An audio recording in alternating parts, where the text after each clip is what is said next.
7年磨一剑，画室龙纹里5代，我们也搞了一根啊。这杆子最近还是比较紧俏的啊，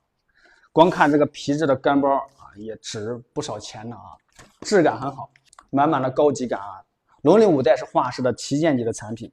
这个盘子啊会写的它的一个基础的一个参数啊，7.2米，275克，先进1.3。我们打开看看啊，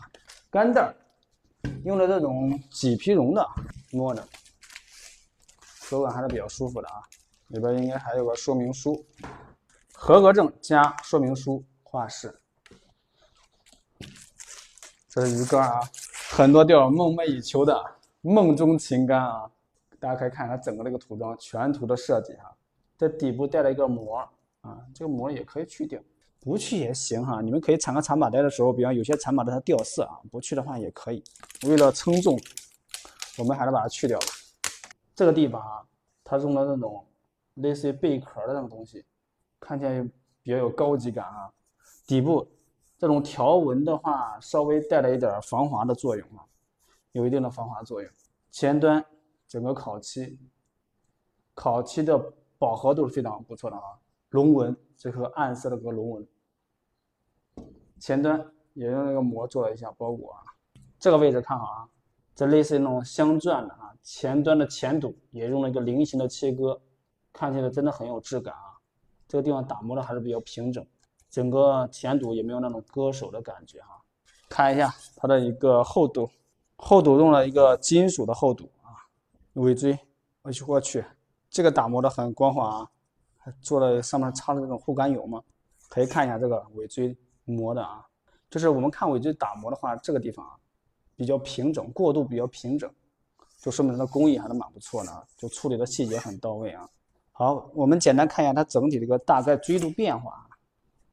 看一下它简单的一个尾椎的变锥过程啊，2节3节稍微做了一下变锥啊，后面的话相对来说还是比较均匀一些的，贴合也比较紧密。好，我们看一下它的一个重量哈，现在我们来称一下它的一个重量啊，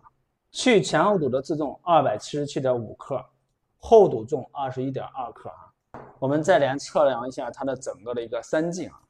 先径1.31，前缘径22.74，后缘径26.58。我们现在看一下里边的一个内节哈，内节它还是一个等层的设计啊，跟飞鲨3代是同样的一个设计理念，感觉啊，整个尾椎打磨起来还是很光滑的，做工细节也是蛮不错的啊。好，我们现在把它组装起来，看一下整体上手的一个齿感、调性，以及在我们的硬度标准下的它的一个硬度啊。水平180度持杆，杆身的一个整体笔直情况啊，还是不错的啊，杆身的笔直情况，轻微的抖动啊，抖点主要是在2节的后段啊。它的调性来说是28，稍微偏点37的一个调啊。前端感觉稍微放软了一点，但是整体的齿感还是很好啊，没有那种重头感。现在我们挂上一个500克的砝码哈，看一下在我们的硬度标准下，它的一个硬度是多少啊？阳干丝的挂500克砝码，因为我们现在它打不起来室内啊，你看着这个位置现在显示大概6.6啊，如果是在室外再测的话，我估计会在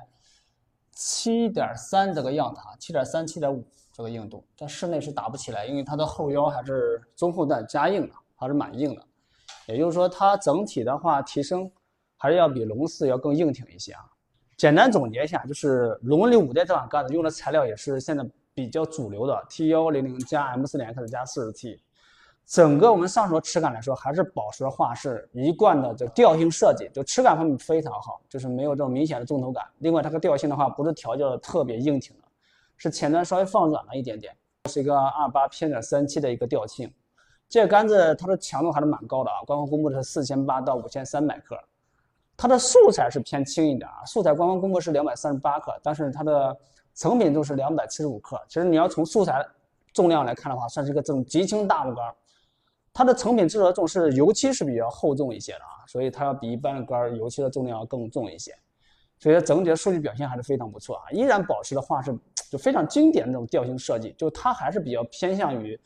更加适合这种底层手钓一些大个体的鱼情，兼顾去抽连用。当然我们现在还没有试它的一个抛投大船的能力哈，